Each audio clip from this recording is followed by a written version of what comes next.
This is the Kay and Burton Report. Hello and welcome, I'm TRACEY Atkins. Well, you know we're in the height of spring when Melbourne's mind turns to horse racing and real estate. As final preparations are underway on one of the most magnificent sporting spectacles in the world, the Melbourne Cup, the whip has already been drawn on another major event in this town, the spring selling season. Tomorrow has been dubbed Super Saturday as a record number of homes go under the hammer across the city. And already the emerging hotspots are in the Kay and Burton heartland of Stonington, Boroondara and the inner south. But as is always the case with Kay and Burton, the real story is happening behind the scenes. And we can now reveal this edition that two homes have just settled this week in Toorak, each worth circa $20 million. Competition is a beautiful thing in real estate, but sometimes you don't need a crowd to make a sale, just the right agent putting the right property in front of the right person. Well, we've had two sales collectively in excess of 40 million that just settled the other day, and really it was the power of the relationships that did enough off-market deals that no one knew about. They were very quiet. It's about placing people into homes. It's about understanding the market. It's about timing, and it's about knowing how to perhaps put complicated deals together. Director Ross Savvis won't offer detail of the who, what and where of the sales, saying only that the purchases in both cases were from Melbourne.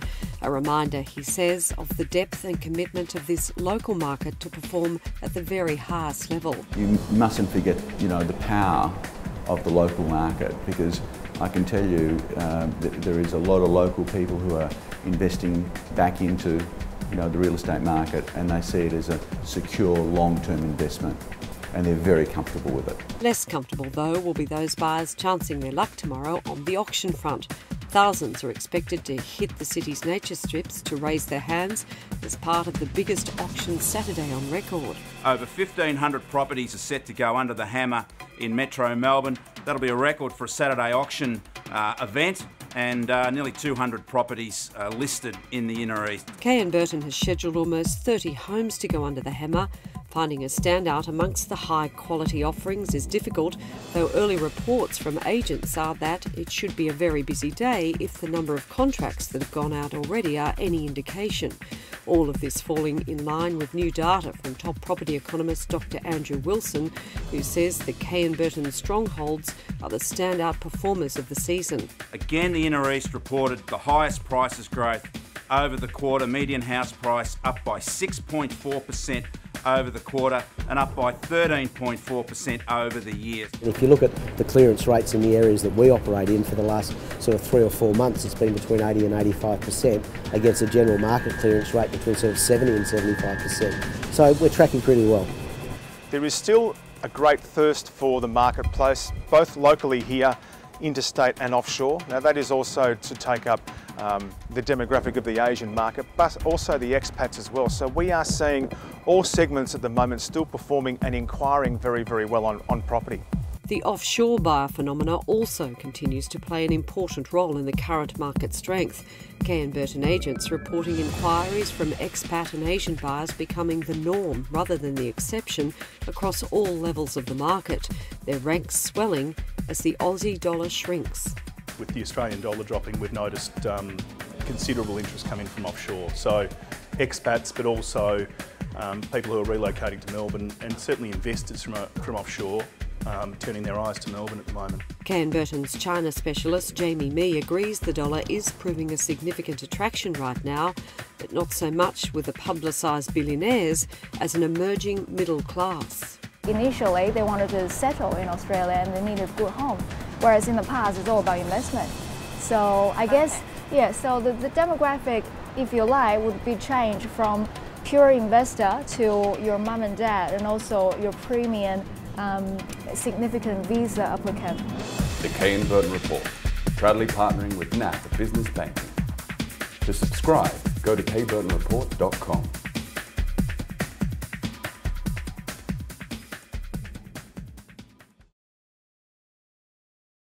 Stephen Jolson usually lets his houses do the talking, and in design terms they always speak volumes. But in the case of 20 Linlithgow Road, Toorak, the renowned architect felt there was more to be said than just the usual real estate copy, agreeing to host Kay and Burton's private tour for property media keen to know more about one of Melbourne's marquee listings of the year. I don't think the house is about showmanship, and to us that's what luxury is all about. It's about the attention to detail, you know, how something looks, how something feels, and how something is finished.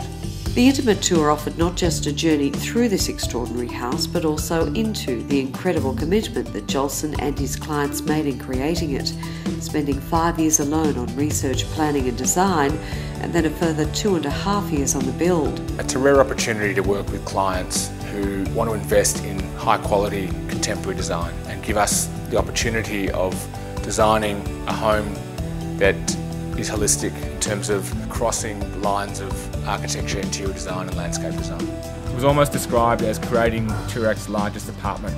And large it is. In total, number 20 offers more than 60 squares of living space set over 3 levels, one highlight being the ground floor pool and lifestyle area, which captures the very essence of a great boutique hotel. Space and light are also evident throughout, Jolson seamlessly meshing the architecture, interiors and landscaping to create a collection of zones and aspects that exude a sense of intimacy that belie the home's incredible scale.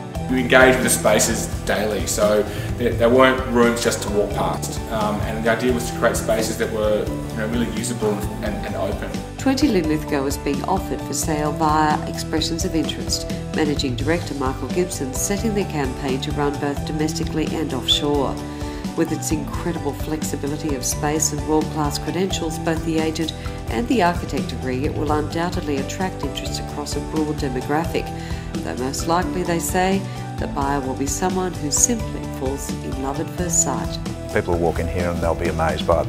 They'll walk in and they'll think, gee, this is so beautiful, it's so different, we've got to have it. This is a bold home, but it's a gorgeous home, and I think this could be for somebody who's coming up to it or even scaling down. It is a home that's a one-off. I think this house is going to appeal to a discerning buyer who really understands quality, who understands natural light, who understands the quality of a sense of place.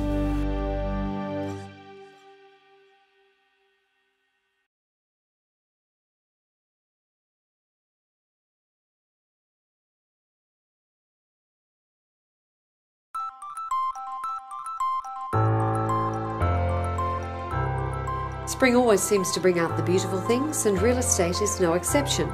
Take, for instance, 37 Summers Avenue, Melbourne, which director GOWAN Stubbings believes is one of the best in the market right now. This is a good home in a great position, north-facing and an outstanding street like Summers Avenue.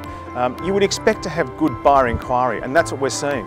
There's not a lot of homes on the marketplace of this sort of calibre in this location, so numbers here have been very, very good. Set within a secluded garden oasis, this stunning Robert Mills design residence features 3 bedrooms, a study and 2.5 bathrooms, and has the feel of a country retreat with views across the north-facing mature gardens by the eternally clever Jack Merlot. It's a beautiful garden that's tiered and stepped down. People come here and they just fall in love with it. Discreet, elegant and private, the interior showcases light-filled, beautifully proportioned rooms with soaring ceilings, limestone flooring and stunning floor-to-ceiling windows overlooking the surrounds. Reclaimed 100-year-old black butt floorboards are a feature, along with the brilliantly appointed European kitchen, which completes the story of a very high-calibre family residence. 11 Sussex Street is widely regarded as one of Brighton's premier residences. Designed by the internationally renowned architect Nick Boschler, this home is wall-to-wall glamour, offering the very finest in modern contemporary living in a superb pocket between Dendy Beach and Church Street. A walk through 11 Sussex seems to reveal a room for every occasion, with 3 living areas, separate dining, a stone kitchen with Miele appliances, 4 bedrooms, 5 luxurious bathrooms, a study and library, designer theatre with attached cellar and kitchenette, a glass-walled gymnasium, and to top it all off, a magnificent pool and tennis court, plus much, much more.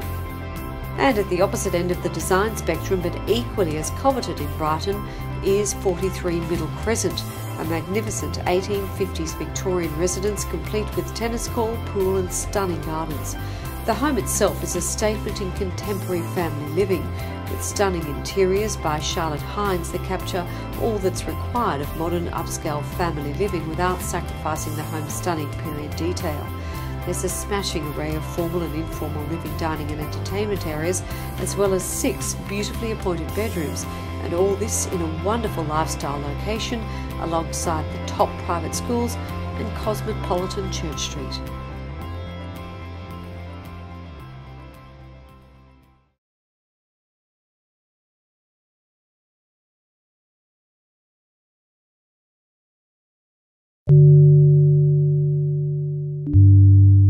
I can put myself in the architect's shoes with this project and imagine the challenges with which they started, because you then have to work incredibly hard to try to find a way to marry the existing condition of this building, which you really can't do anything with, and then everything that goes in behind it. One of the things I really admire about the work that's been done with this building is how all of those heritage constraints have been used to the advantage of the building.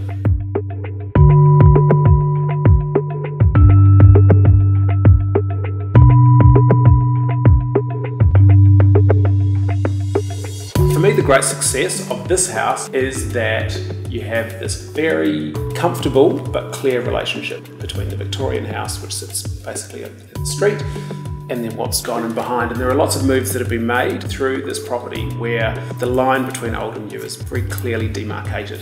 When you go upstairs, there's a wonderful moment where you have the experience of travelling from an old part of the house to a newer part of the house. And what's lovely about this huge space that we're sitting in now is that in the era that this house was built, of course, steel didn't exist yet, and so spaces like this with no structure just weren't possible. We travelled then into this fabulous new, very open, very contemporary environment.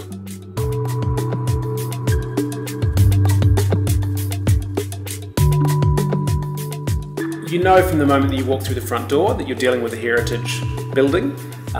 It has that fabulous Victorian quality, but very quickly you are aware of how easily contemporary life happens here. I appreciate the care that's been taken just in terms of the zoning of the house, for example.